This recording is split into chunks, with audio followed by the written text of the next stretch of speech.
وقال المؤلف رحمه الله تعالى في باب من سب الدهر فقد أذى الله، وقول الله تعالى: وقالوا ما هي إلا حياتنا الدنيا نموت ونحيا وما يهلكنا إلا الدهر. احسنت. باب من سب الدهر فقد آذى اللہ، یہ باب ہے جو شخص زمانے کو گالی دے اس نے اللہ کو تکلیف پہنچائی، اس نے اللہ تعالیٰ کو ایذا پہنچائی۔ یہ سارے ابواب آپ دیکھ رہے ہیں، ان میں جن معصیتوں کا ذکر ان کا تعلق زبان سے، انسان زبان سے سوچے سمجھے بغیر جملے ادا کرتا ہے، اور بعض اوقات وہ جملے انتہائی خطرناک ہوتے ہیں۔ اب ایسا جملہ ہم ادا کریں جو اللہ تعالیٰ کے لیے باعث ایذا ہو، جو اللہ تعالیٰ کو تکلیف پہنچائے، یہ جملہ کتنا ہیبتناک ہو۔ اس لیے بہت سے جملے شرک کو چھوتے ہیں، توحید کے منافی ہوتے ہیں۔ لہذا کلام اور گفتگو انتہائی سوچ سمجھ کر۔ کسی نے صحیح کہا کہ پہلے تولو پھر بولو۔ تولے کیسے؟ شریعت کے میزان پر، کتاب و سنت پر۔ امام بخاری کا ایک باب صحیح بخاری میں، باب العلم قبل القول والعمل، ہر قول و عمل سے پہلے علم، ہر قول سے پہلے، ہر عمل سے پہلے علم۔ کوئی قول زبان سے علم کے بغیر ادا نہ کرو، اور کوئی عمل علم کے بغیر نہ کرو۔ ہر قول علم کی اساس پر ہو۔ ہم گاہے بگاہے زبان کی خطورت پر عرض کریں گے۔ اب یہ جملہ اللہ تعالیٰ کو، یعنی زمانے کو گالی دینا، جو زمانے کو گالی دیتا ہے وہ اللہ کو ایذا پہنچا رہا ہے، اللہ تعالیٰ کو تکلیف پہنچا رہا ہے۔ زمانے سے کیا مراد ہے؟ زمانے سے مراد دن ہیں، راتیں ہیں، یہ زمانہ ہے، ہفتہ ہے، مہینہ ہے، سال ہے، صدی ہے، یہ سب زمانہ ہے۔ زمانے کو کوئی برا بھلا مت کہو اور گالی نہ دو۔ وجہ کیا ہے؟ وجہ یہ کہ زمانے میں جو کچھ ہو رہا ہے وہ زمانہ نہیں کرتا، اللہ تعالیٰ کرتا ہے۔ جو تصرفات ہو رہے ہیں، جو تبدیلیاں ہوتی ہیں، کوئی نفع ہو، نقصان ہو، کوئی پیدا ہو، کوئی مر جائے، وہ زمانہ نہیں کرتا، اللہ تعالیٰ کرتا ہے۔ اور اگر آپ کا عقیدہ یہ ہو کہ زمانہ کرتا ہے اور تبھی زمانے کو گالی دے رہے ہو، تو یہ دہریت ہے، یہ شرک بھی ہے، کفر بھی۔ اگر زمانے کے تصرفات میں تاثیر زمانے کی، یہ پرلے درجے کا کفر ہے۔ تو شریعت نے تلفظ کا، ایک گفتگو کا آپ کو سلیقہ اور ادب دیا ہے، مگر مسئلہ بہت بڑا ہے۔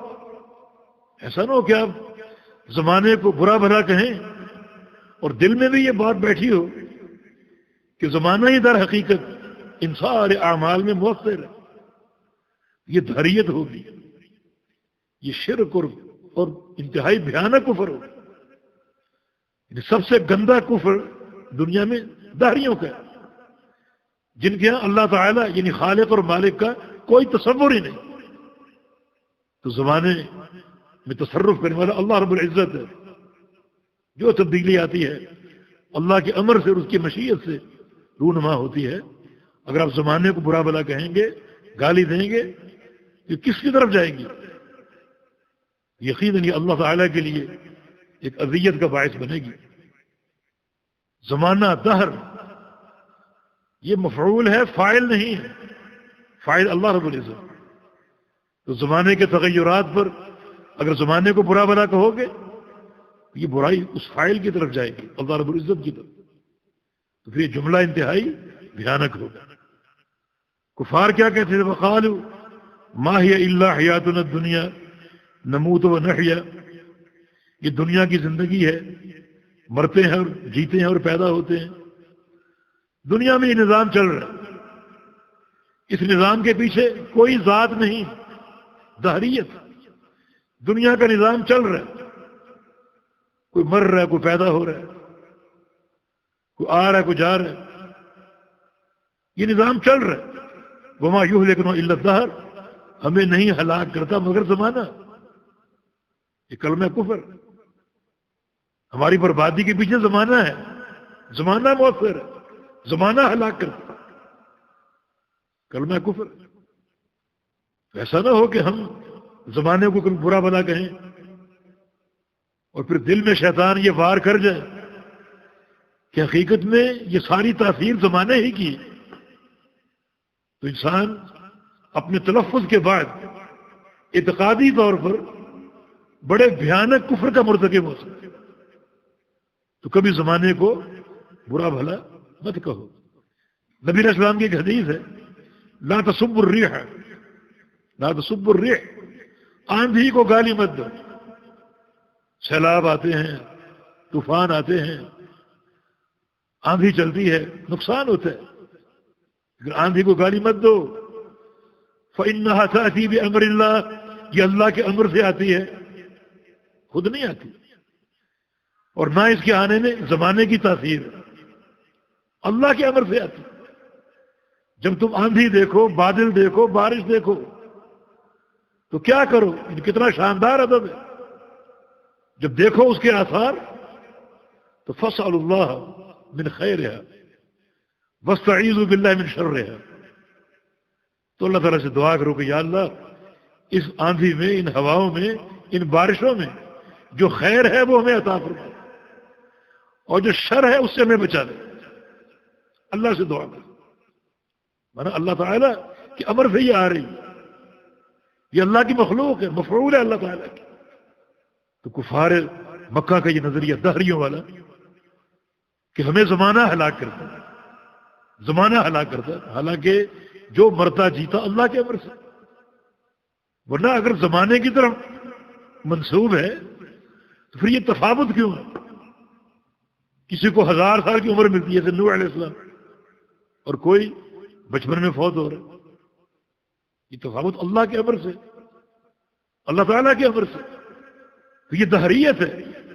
اور زمانے کو گالی دیتے تھے تو ایسا نہ ہو کہ آپ بھی دہریہ بن جائیں، جو بات آپ کی زبان پر ہے وہ آپ کا عقیدہ بن جائے۔ ان شیطان یجری، انسان مجرا دم ہی، شیطان جو ہے وہ انسان کے اندر گردش کر، ایسے موقع پر وہ وار کر جاتا ہے اور انسان کو محسوس نہیں ہوتا۔ اس لیے بہت تفتن کی ضرورت ہے، ایسا کوئی جملہ نہ بولے جس جملے کے مہالک آگے چل کر انتہائی انسان کے لیے تباہ کن ہو اور خطرناک ہو۔ وفي الصحيح عن أبي هريرة رضي الله عنه عن النبي صلى الله عليه وسلم قال قال الله تعالى يؤذيني ابن آدم يسب الدهر وأنا الدهر أقلب الليل والنهار وفي رواية لا تسب الدهر فإن الله هو الدهر۔ یہ صحیحین کی حدیث ہے جس کے راوی ابو ہریرہ رضی اللہ عنہ ہیں، فرماتے ہیں کہ رسول اللہ صلی اللہ علیہ وسلم نے ارشاد فرمایا، قال اللہ تعالی، اللہ فرماتا ہے، یہ حدیث قدسی ہے، یؤذین ابن آدم، ابن آدم مجھے تکلیف دیتا ہے، ابن آدم مجھے تکلیف دیتا ہے۔ کیسے؟ یسب الدہر، زمانے کو گالی دیتا ہے، وأنا الدہر، زمانہ میں ہوں، اقلب اللیل والنہار، رات اور دن کو پھیرتا ہوں، میں زمانہ ہوں، رات اور دن کو پھیرتا ہوں، اور انسان زمانے کو گالی دیتا۔ یہ حدیث قدسی پہلا جملہ، یؤذین ابن آدم، ابن آدم مجھے تکلیف دیتا، تو کہ اللہ تعالیٰ کو اس تکلیف سے ضرر پہنچتا ہے، کوئی نقصان پہنچتا ہے؟ نہیں، اسے کوئی ضرر، کوئی نقصان نہیں پہنچتا، نہ اس کی شان میں کوئی کمی آتی، نہ اس کے مقام میں کوئی کمی آتی۔ جیسے آپ کبھی کوئی گندا کلمہ سن لیں یا کوئی بری چیز دیکھ لیں تو آپ کو تکلیف ہوگی، لیکن نقصان تو کوئی نہیں ہوتا، تو کوئی نقصان بھی ہوتا ہے۔ آپ نے کوئی برائی دیکھی، کوئی برا کلمہ سنا تو اس کو سن کر تکلیف تو ہوگی، لیکن نقصان کوئی نہیں ہوتا۔ تو خالق کائنات بھی ہر قسم کے نقصان سے مبرہ ہے، اللہ تعالیٰ کو کوئی نقصان نہیں ہوتا، اور نہ کوئی نقصان پہنچا سکتا ہے، نہ کوئی اس کی شان میں کمی کر سکتا ہے۔ یبن آدم لو ان اولکم وآخرکم وانسکم وجنکم کانوا علی افجر قلب رجل واحد ما نقص ذلك فی ملکی شیئا. اے ابن آدم، اگر تم سب کے سب، انسان بھی جن بھی اگلے پچھلے سب کیا بن جائے، سب سے بڑے فاجر انسان کے دل کی مانند ہو جائیں، جاؤ جا کر دیکھ لو کہ سب سے بڑا فاجر کون ہے.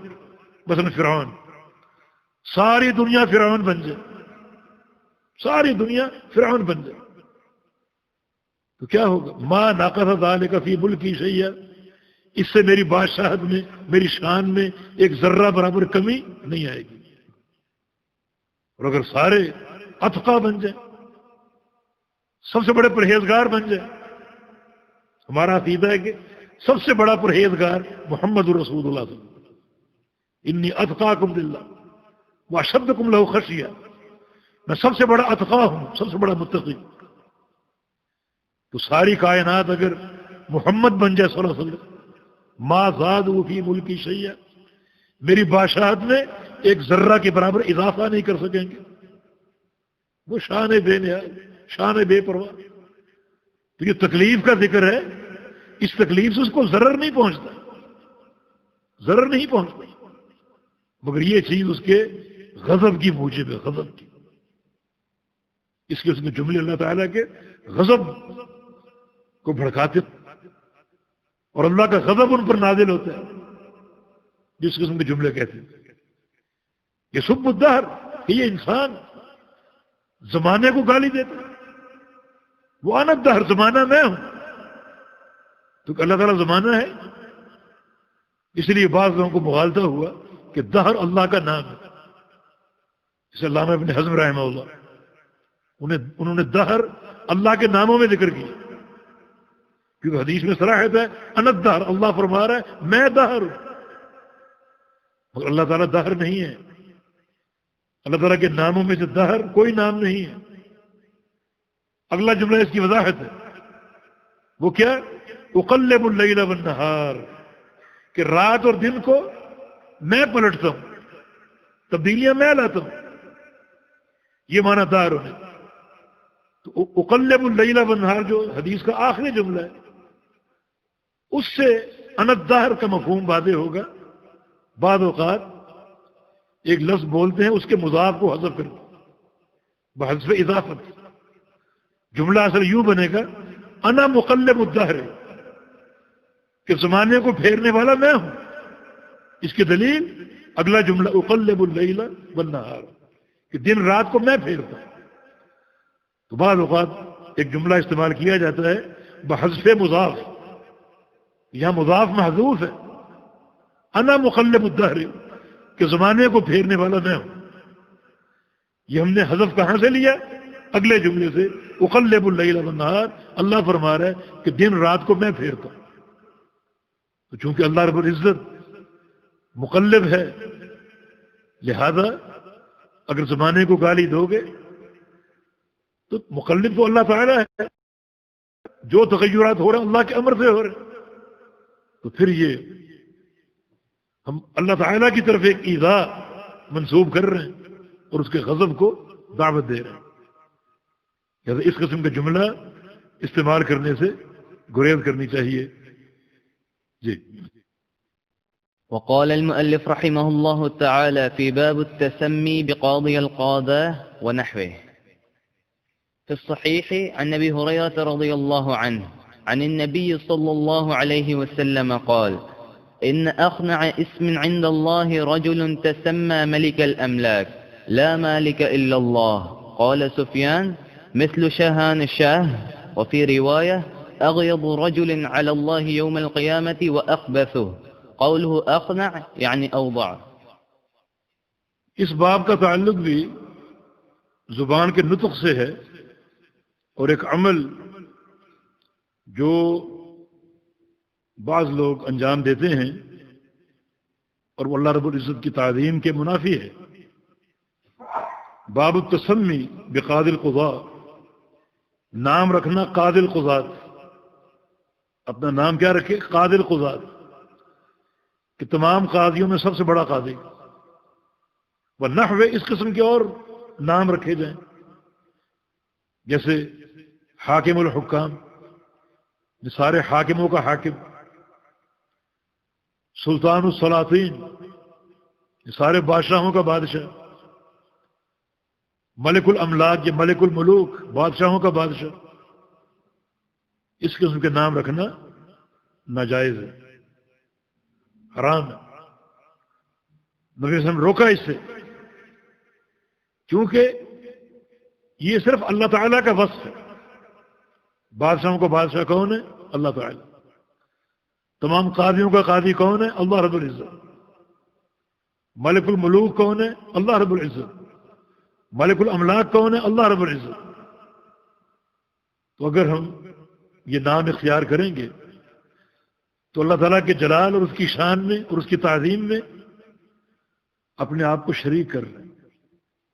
اس سے ہیبت ناک شرک کیا ہوگا کہ ایک شخص ایسا نام رکھ دے جس میں اپنے آپ کو اللہ کا شریک بنا لے، اپنے آپ کو اللہ تعالیٰ کا شریک بنا لے۔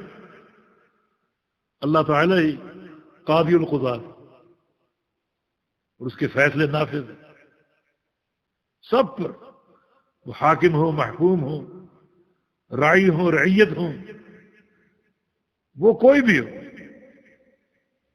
پہلے حکومتیں ہوتی تھی آدھی آدھی زمین پر، بادشاہتیں ہوتی تھی، ایسے بادشاہ بھی گزرے جن کی پوری زمین پہ حکومت قائم تھی، مگر ان کا مالک بھی اللہ رب العزت تھا، ان کا حاکم بھی اللہ رب العزت تھا۔ تو ایسے القاب اختیار نہ کیے جائیں جن القاب میں انسان اپنے آپ کو اللہ کا شریک بنا لے۔ اللہ تعالیٰ ہی مالک اور قاضی ہے، اسی کا فیصلہ مسلط اور نافذ اور قائم ہے۔ خواہ وہ قضائے قدری و کونی ہو، تقدیر کے فیصلے اللہ کے ہاتھ میں ہیں، خواہ وہ قضائے شرعی ہو، دین کے فیصلے اللہ کے ہاتھ میں ہیں، خواہ وہ قضائے جزائی ہو، جب کل قیامت قائم ہوگی تو جزا اور سزا کا فیصلہ بھی کون کرے گا؟ اللہ رب العزت۔ کوئی انسان نہیں کرے گا، کوئی فرد بشر نہیں کرے گا۔ لہذا اس قسم کے القاب سے گریز کرنی چاہیے۔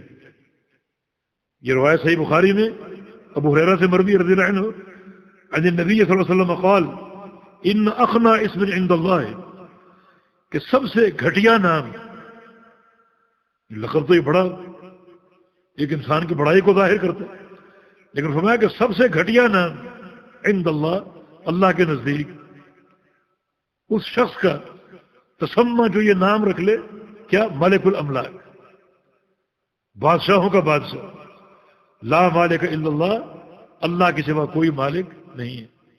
ملک الملوک، یہ سلطان السلاطین، اللہ کے علاوہ کوئی مالک نہیں ہے۔ سفیان بن سعید الثوری رحمہ اللہ اس کا ترجمہ فارسی میں کرتے ہیں شاہان شاہ، شہنشاہ جسے ہم کہتے ہیں، بادشاہوں کا بادشاہ، یعنی ملک الملوک یا ملک الاملاک کا ترجمہ شہنشاہ، بادشاہوں کا بادشاہ۔ وفی روایت، ایک روایت میں یہ الفاظ بھی ہیں اغیظ رجل علی اللہ یوم القیامہ واخبثہ، یہ شخص قیامت کے دن سب سے زیادہ اللہ کے غضب کو دعوت دینے والا اور سب سے بڑا خبیث ہوگا جو اپنا نام اس طرح کا رکھ لے، قاضی القضات رکھ لے، ملک الاملاک رکھ لے، حاکم الحکام رکھ لے، سب سے زیادہ اللہ کے غضب کو دعوت دینے والا اور سب سے بڑا خبیث انسان ہے۔ تو توحید کے تقاضوں میں یہ بات سر فہرست ہے کہ انسان اللہ تعالی کی تعظیم کا حق ادا کرے، کوئی ایسا کام نہ کرے، کوئی ایسی بات نہ کرے، کوئی ایسا نام نہ رکھے جو نام اللہ تعالیٰ کی تعظیم کے منافی ہو۔ اسی لیے نبی علیہ السلام کا فرمان ہے کہ سب سے اچھے نام اللہ کے نزدیک وہ ہیں